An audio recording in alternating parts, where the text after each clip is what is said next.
Welcome to the CEC Report. It's the 16th of August. I'm Robert Barwick and I'm with CEC leader Craig Isherwood. Welcome, Craig. Yeah, thanks, Robbie. In this week's CEC Report, hot off the press, New Citizen details the proof that the banks will seize your savings. And JP Morgan's new line against Glass-Steagalll is, Australia didn't need it. So first, hot off the press, the New Citizen details proof the banks will steal your savings. So, Craig, we have just produced our latest edition of the New Citizen newspaper. Bail-in, the British Crown's plot for global genocide. And I think we've done 450,000 printed in 4 states, Robbie. So it's going to go out widely, as widely as possible. It's part of our election campaign. It's the major issue. It's one of the elaborates the first point, right? Glass-Steagalll instead of bail-in. The other 2 points being the need for national bank and credit in this country for the formation of a new national bank. Well, on the back here you can see, Craig, the 3 points that we're running on. Glass-Steagalll, government-run national bank and big public infrastructure projects. And there's our Senate slate. And of course down here for the Senate Victoria are you and me. That's right. We are the Senate team for Victoria. Now, we have focused our paper on the question of the proof that a bail-in legislation, the bail-in legislation is being planned for Australia, which the Cyprus-style legislation is still deposits, because this is much more significant than even the outcome of the election, right? Yeah, it's ongoing, Robbie. Both political parties are going to get drawn into what's already in train, as we say. Look, that's right. The point is that this bail-in means the stealing of people's deposits. And what we have discovered is that there's a whole bureaucracy. The Treasury, APRA, ASIC and the Reserve Bank are all working behind the scenes to produce the legislation necessary for Australia to have bail-in.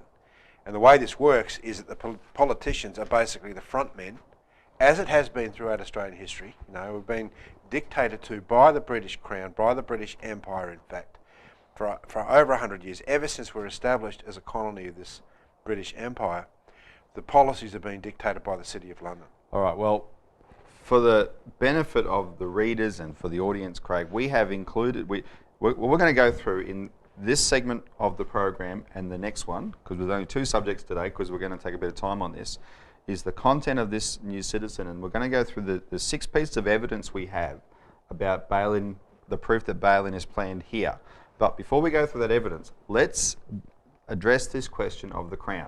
There's a reason that we trace it all back to the Crown, and we've got a flow chart in the New Citizen which people will see on their screens, and we will go through it, because the Crown is not what people think it is it? It's not that people are told that we have a constitutional monarchy where the Crown is a mere figurehead, and they have nice little aspects to them. Princess Kate and Prince William get married and have a baby, and it's all very nice.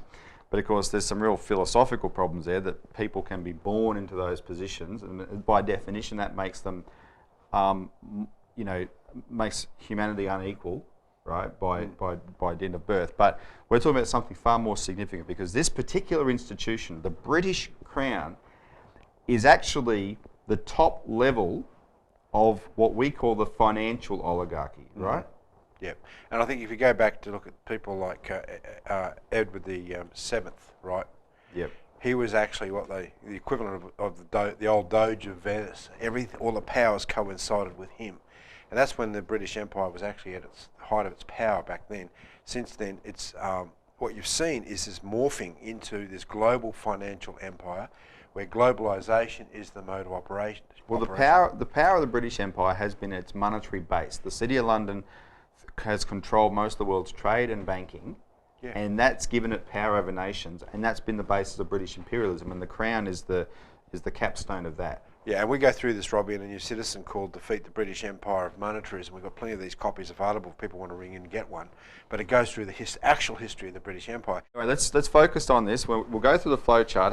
At the top you see the British Crown, highest level, the City of London centred financial oligarchy, the ruling elite of the British Empire today. So this is where the power comes from. Below that is the Privy Council. Now, this is an ancient institution of the formal body of advisors of the Queen, which from ancient times has been the ruling body of the empire. And for example, Craig, it was the Privy Council that overturned Ben Chifley's bank nationalisation laws in Australia in 1949, right? So when he tried to assert the rights of the Australian people against private finance, it was the Privy Council that intervened in that. And then you have the Bank of England. Now this is where we get to the nitty-gritty of this subject, because it's the Bank of England that gave birth to the institutions today that are pushing bail-in, and we'll talk about that in a sec, but it's the Bank of England that came up with the idea of bail-in, right? Yeah. So what we just mentioned in the flowchart is the Bank of England was the establishment of the Bank of England that really set up the Crown. If the Crown is a figurehead, it's a figurehead for the City of London. Together, the Crown and the City of London have real power over the people of the British Empire, but it's the City of London that the Crown shares its power with. Well, the Bank of England were these private financiers who in 1694 got the Crown into debt and have been ruling as a private central bank the City of London ever since. Yeah. I think it's, Rob, it's important when you talk about the City of London and these private bankers, they don't view people as people. No. They view people as subjects, like human sheep, and that's what you see with them when you look at these this institution. So they look at people, their savings are my savings. It doesn't matter whether they steal their savings. That this is how they look at their subjects. Therefore, don't think that the institution of the Bank of England or these other financiers have any concern about you or your savings. They'll just steal it, and that's what they've indicated they'll do. And unfortunately, when it comes to the British especially, because everything's so hereditary, you're talking about the grandkids and the great-grandkids of people who ran slaves, people who ran opium trading, the people who did all the crimes, or the people who were directly responsible for millions of people dying of starvation in India. And they're their actual family members, and they see that their role is to keep their system perpetuated, right? Yeah. Anyway, let's be specific. The Bank of England in 1930, Craig, under Montague Norman, set up the Bank for International Settlements. And they set it up to help the Nazis loot Europe. It was ostensibly to help as a clearinghouse for the repatriation of German war debts, but Hjalmar Schacht, Hitler's finance minister, a few years later, was on the board. Kurt Schroeder, the financier of the German Nazi Party, was on the board. This was at the time when the King of England, the Crown, supported the Nazis. Edward VIII was a friend of Hitler's, right?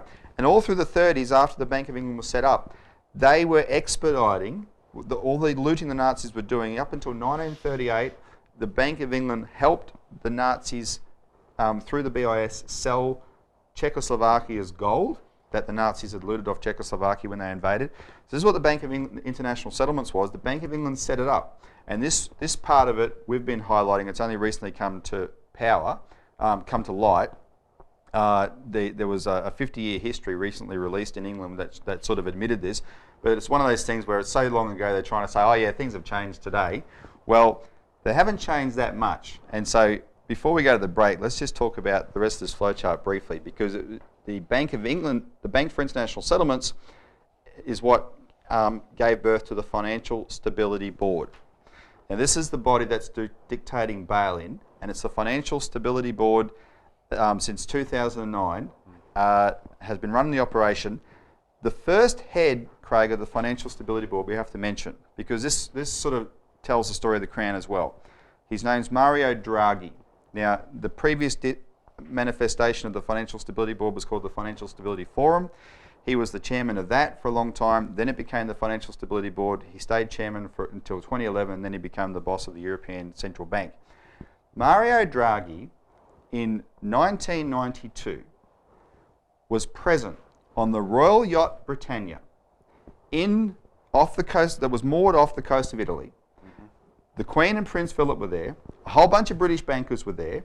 Mario Draghi greeted the Queen at this banquet they set up.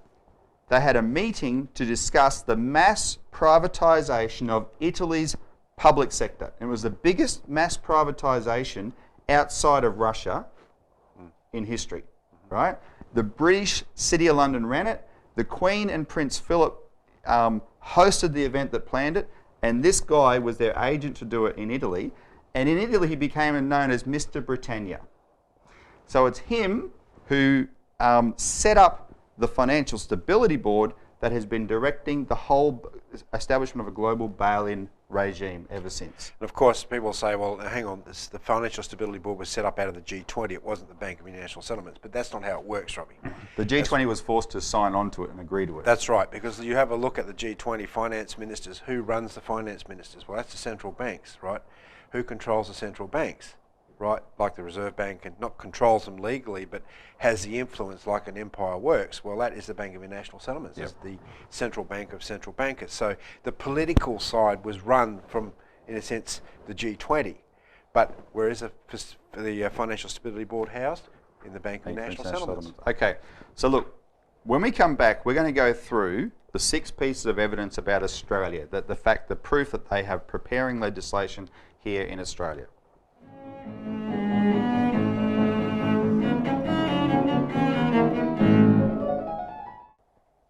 Welcome back to the CEC Report, and we are discussing the new citizen evidence that a bail-in law to steal deposits is planned for Australia. And Craig, before the break, we gave the pedigree of this back to the British Crown and through its Privy Council, the Bank of England, the Bank for International Settlements, and the Financial Stability Board. And we should just say, Robbie, that all our major institutions, Reserve Bank, APRA, the Commonwealth Treasury, and ASIC, all our main financial regulators, are all intimately involved in the FSB and the Bank of International Settlements. Yeah, and the viewers will see the flow chart that shows the links all the way through. Yeah. Let's now discuss the evidence. So we've got 6 graphics in this paper that detail the evidence. The first is from October 2011, and it's an international Financial Stability Board common data template which lists Australia's financial sector as globally systemically important. Now, it's not identifying one particular bank, that we'll talk about the Commonwealth Bank. It's saying the whole sector of Australia is globally systemically important, which means Australia as a whole, Craig, is too big to fail. That's, well, look, just take Commonwealth Bank. It's now just announced a record profit of over $7 billion. It's one of the top 12 banks in the world with a capitalisation of over $100 billion.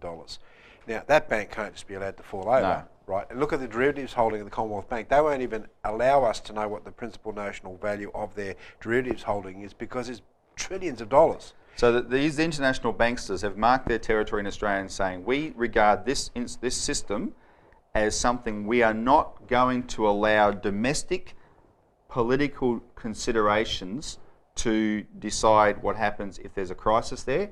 We will decide, because we regard it as too much of a threat to the global system if something goes wrong in Australia. And that means that we're targeted for bail-in. That's right. All right, so the second piece of proof. In the 2010-2011 financial year, the Treasury released in its annual report for that year, Craig, they had a little notation there that showed that for that financial year, they had contracted, I think for $15,000, the government solicitor for what they called tied legal advice on bail-in. So this was pretty early on. It was 2009, late 2009, the G20 agreed to, we were at the G20 and signed onto this agenda. So in the next financial year, the Treasury is saying to the government solicitor, you better give us advice on how this would work. Now, of course, the Treasury is the department responsible for drafting this legislation. It's a political arm in a sense. That's right. That's why they're getting the advice.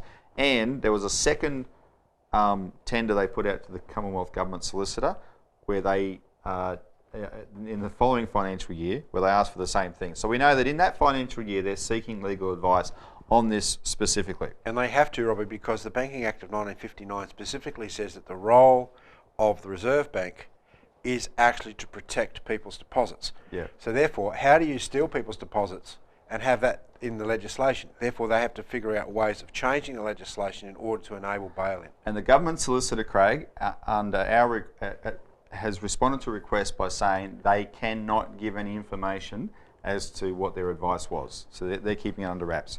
All right, the third piece of evidence. In September 2012, the Treasury released a consultation paper, and it was called Strengthening APRA's crisis management powers, and APRA is the banking regulator.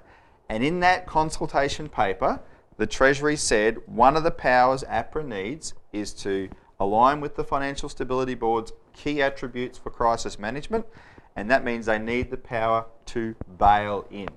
All right, that's in September 2012. The third key attribute, Robbie, is actually bail-in powers, and they say, well, you know, they're calling for bail-in within this document. But the way it works, Robbie, is that they put these consultation papers out with actually no intention for real consultation. No. It forms the framework within which to They're just draft, notifying the key people this is what's happening. Yeah, it forms a basis, the draft legislation, or to be able to create legislation, because they're doing the thinking about how we do this. Yeah. So the next step is just to create the legislation, which we believe is being written, but we just don't know where it is. Well, then there's more proof that it's being written. So the fourth piece of evidence, in 2 months after this Treasury paper, the IMF did a peer review of the Australian financial system, where they're looking at the details of Australia's financial system, and they were informed when they were doing this analysis that bail-in is being, they said here in a footnote, Australia is exploring bail-in options. So this was November 2012. This is less than a year ago now, right? The fifth piece of evidence, Craig, is in January this year, the Australian Financial Markets Association, which represents all banks in Australia, all financial traders, all brokers, etc., the whole thing. It represents all the institutions that trade all of Australia's financial markets, including derivatives and electricity and that. And the total turnover in that trade is $125 trillion, right? Mm-hmm.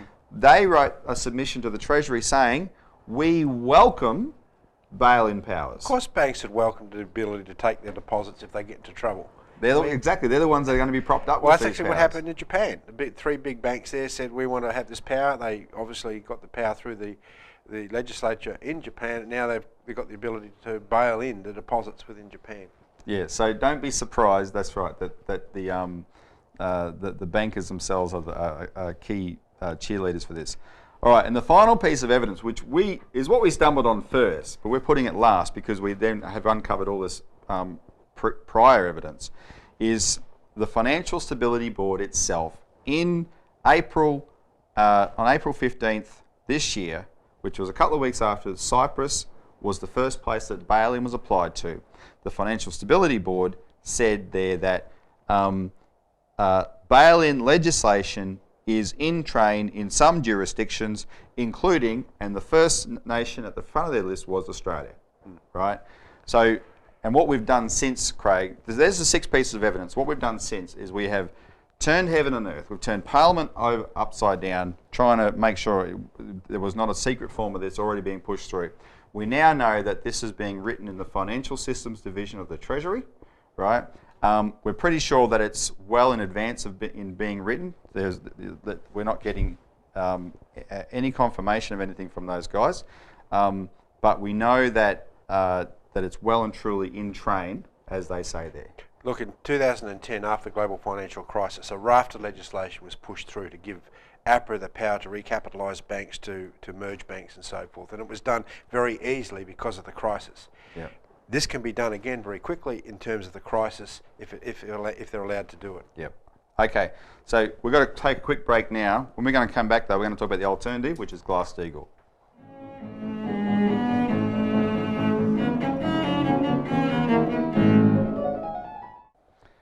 Welcome back to the CEC Report. Finally, for this edition, JP Morgan's new line against Glass-Steagalll. Australia didn't need it.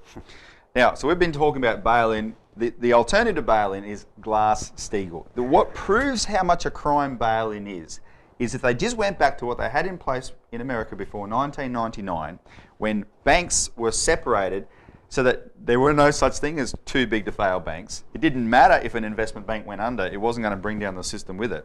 Just go back to that. It'll protect people's deposits, absolutely, and you're not going to have a systemic crisis. But they don't want to do that because it's their power at stake. So in America, 25 state legislatures, Craig, at the state level, have either passed resolutions or are considering resolutions calling on the federal Congress to reenact Glass-Steagalll. This whole work is being spearheaded by Lyndon LaRouche and his LaRouche Political Action Committee, and it's caused an enormous fight. And what you have is LaRouche on one side with a grassroots movement of people with no resources, just people and their intelligence and effort.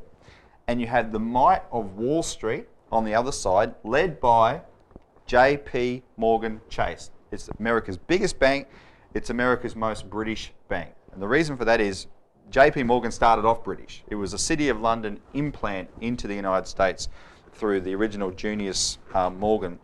The current CEO of J.P. Morgan, Jamie Dimon, is leading the charge personally. He's had to get out of his ivory tower and travel across the United States, even to the Midwest and these out-of-the-way places, to try and personally stop moves to Glass-Steagall. And I'll give you an example. In Delaware, which is a special weird state where a lot of banks apparently have their credit card operations headquartered, the state legislature there was going to enact a Glass-Steagall resolution. J.P. Morgan sent a delegation personally to threaten the elected congressmen, local people. You can't do this, right? So anyway, he, on the 7th of August, he made a statement. This Jamie Dimon made a statement in the Oklahoman, which shows you how far out of New York he's had to go to try and suppress this. And he said, quote, "Our issues," that means America's financial problems, "our issues have nothing to do with Glass-Steagall in America. And a lot of the rest of the world didn't have Glass-Steagall and didn't have problems, like Canada and Australia." Right? That was his quote. So EIR's, LaRouche's associate Paul Gallagher has written a letter that was published in the same paper, hitting back saying, quote, "America isn't a sparsely developed and grossly underpopulated British former colony like Canada and Australia," which is a very good point. But Craig, we have our own perspective on this. Yeah. What about his claim that Australia didn't have problems in the GFC? Oh, that's why we got. That's why we had Reserve Bank officials saying that, telling their wives to go and pull the money out of the bank. Robbie, why do we have the guarantee of the banking system? Because it was about to collapse. The banks said to run themselves, we will go insolvent without this guarantee. We can go through and say that's a complete lie. Look, Robbie, we had a regulated system here. It was through the Commonwealth Bank. During the war, the Commonwealth Bank actually functioned as a national bank. It regulated the private banks.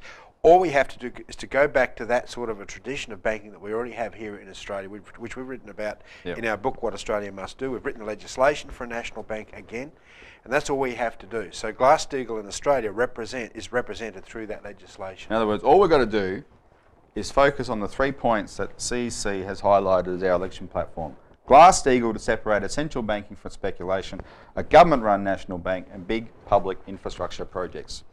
So that's it for this week's CEC Report. Remember to look out for Craig and I in the Victorian Senate when you vote, and thanks for tuning in to the CEC Report. Craig Isherwood and Robert Barwick are two of the CEC's candidates in the upcoming federal election. The CEC is running a national slate covering most states. All CEC candidates are campaigning for the 3-point program of a Glass-Steagall banking separation to protect essential banking from speculation, a government-run national bank, and big public infrastructure projects. To find out if there is a CEC candidate in your area, go to www.cecaust.com.au/election 2013.